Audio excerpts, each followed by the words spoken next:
कोणती निवडणूक म्हटली की कणकवली नेहमीच संवेदनशील मानली जाते।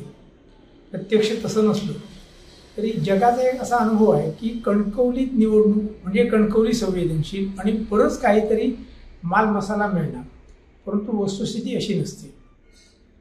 गेल्या 20 वर्षाच्या अनुभवातून सगळ्याच निवडणुकांप्रमाणे नगरपंचायतीची निवडणूक ही चुरशीची आणि तेवढीच उत्कंठावर्धक असते। नगरपंचायत स्थापन झाल्यानंतर पहिली 2 वर्ष नगरपंचायतीवर प्रशासक होता।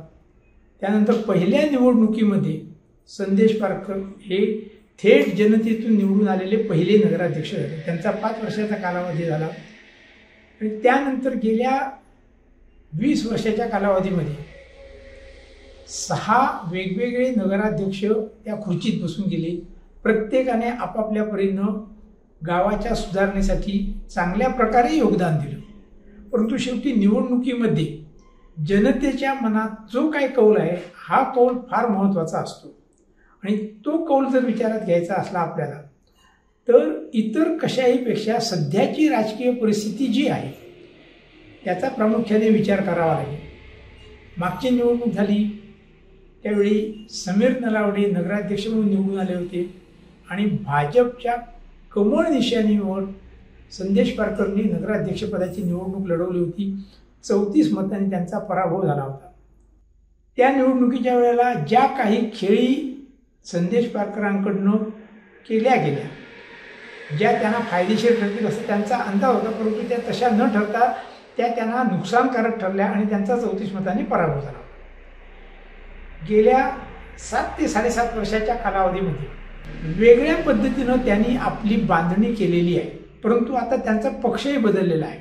आत्ताच्या निवडणुकीमध्ये राज्य पातळीवर जे सगळे पक्ष ॲक्टिव्ह आहेत म्हणजे युतीमध्ये किंवा महायुतीमध्ये भाजप, शिंदे सेना आणि रामदास आठवले गट वगैरे अशा प्रकारचे किंवा इतर काही अपक्ष आणि विरुद्ध शिवसेना, उबाठा गट, काँग्रेस, राष्ट्रवादी या सगळ्यांचा विचार करता मतविभागणी होताना जे उमेदवार प्रत्येक पदासाठी नगराध्यक्ष पदासाठी असू द्या किंवा नगरसेवक पदासाठी असू द्या त्या त्या पातळीवर इच्छुकांची प्रचंड भाऊगर्दी असल्यामुळे बंडखोरी होण्याची शक्यता आहे आणि त्यामुळे बऱ्यापैकी मतदार जो आहे हा आपल्या संपर्कात कोण आहे, आपला शब्द कोण ऐकेल, आपली कामं कोण करेल किंवा ज्याचा आत्तापर्यंतचा कारभार चोख कसा झालेला आहे याचा विचार करूनच मतदान करणार आहे।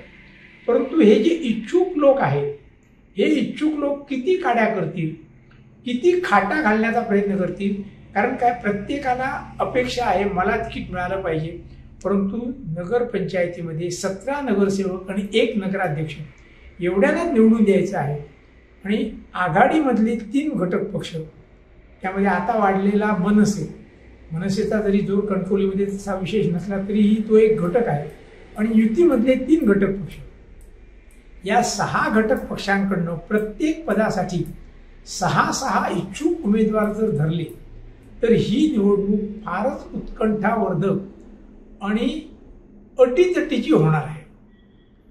गेल्या काही कालावधीमध्ये म्हणजे आपण जर पाहिलं तर सुरुवातीचा नगराध्यक्षांचा काल 5 वर्षाचा गेला तर त्यामध्ये एवढं राजकारण नव्हतं, परंतु त्यानंतर प्रत्येक बाबीमध्ये राजकारणच झालेलं आहे।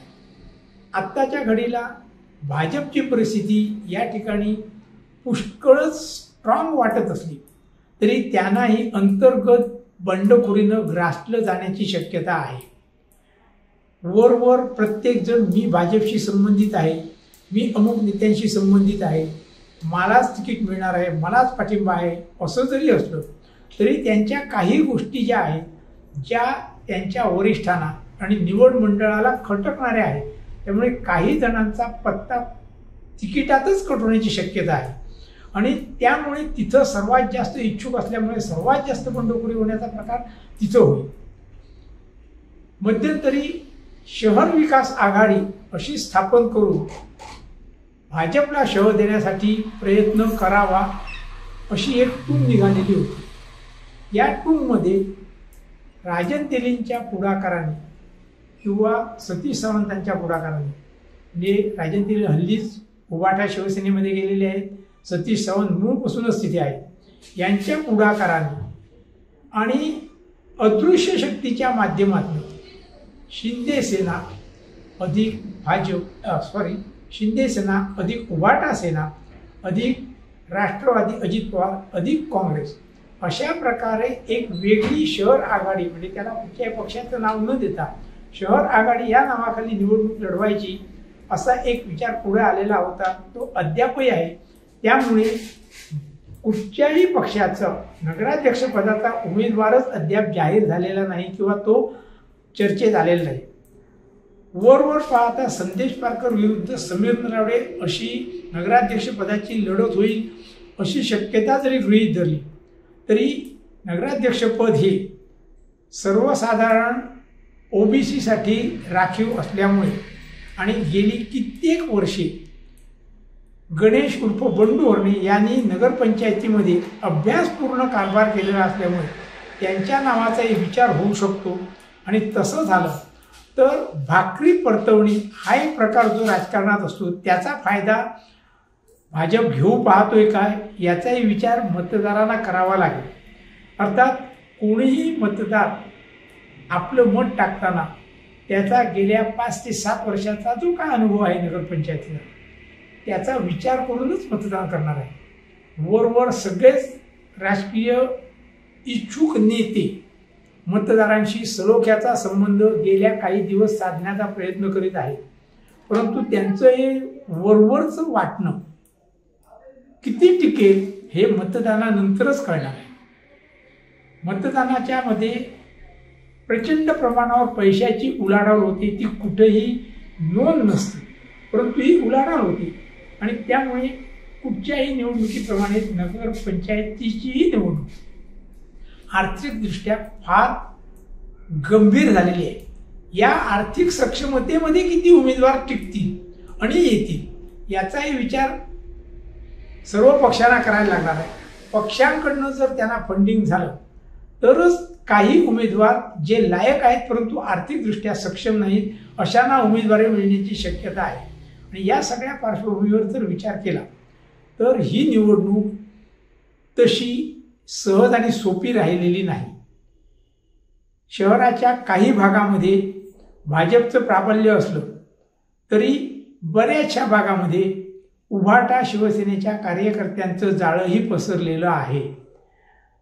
या मताशी प्रस्थापित राजकारणी विरोध दाखवतील, परंतु गेल्या 4-5 महिन्यामधल्या ज्या काही सामाजिक आणि राजकीय घटना गावात नगरपंचायतीच्या हद्दीत घडलेल्या आहेत त्याचाही मोठ्या प्रमाणावर मतदानावर परिणाम होणार आहे.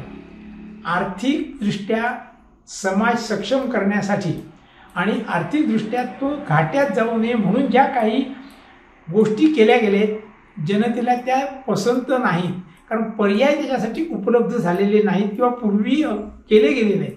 आणि या सगळ्याचा आर्थिकदृष्ट्या जनतेला जो त्रास भोगावा लागतो आहे तो या मतदानामधून कुठेतरी प्रतिबिंबित होणार आहे. व्यापारी वर्गाच्याही समस्या आहेत. व्यापारी वर्गही मोठ्या प्रमाणावर आहे आणि व्यापारी वर्गाच्या समस्या पाहू म्हणून पाहिल्याच गेलेल्या नाही आहेत. त्याच्यासाठी प्रशासन जे राबवायला पाहिजे ते शासनामार्फत वेळोवेळी विनंत्या करूनही राबवलं गेलेलं नाही आहे. मोठ्या प्रमाणावर व्यापारी वर्ग आहे आणि व्यापारी वर्गाशी बांधिलकी असलेला मोठ्या प्रमाणावरचा मतदार वर्ग आहे. व्यापारी वर्गही मोठ्या प्रमाणात यामध्ये बदल घडवू शकतो. या अशा सगळ्या गोष्टी असल्यामुळे संपूर्णपणे जर विचार केला तर नगरपंचायत कणकवलीची निवडणूक मागच्या निवडणुकांची साधी सोपी राहिलेली नाही. 1 वे किंवा 2 वे असेल ती बहुविध मार्गाने लढण्याची असेल आणि बहुविध मार्गाने लढताना त्याच्यामध्ये संघटनात्मकदृष्ट्या बळ किती आहे, संघटनात्मक बेदिली किती आहे, कार्यकर्ते किती प्रामाणिकपणे काम करत आहेत, इच्छुक त्यांना साथ देत आहेत की नाही, यांचे पत्ते कटलेले आहेत असे इच्छुक त्यांना साथ देत आहेत की नाही, या सगळ्या गोष्टींचा विचार करूनच या निवडणुकीकडे बघायला लागेल.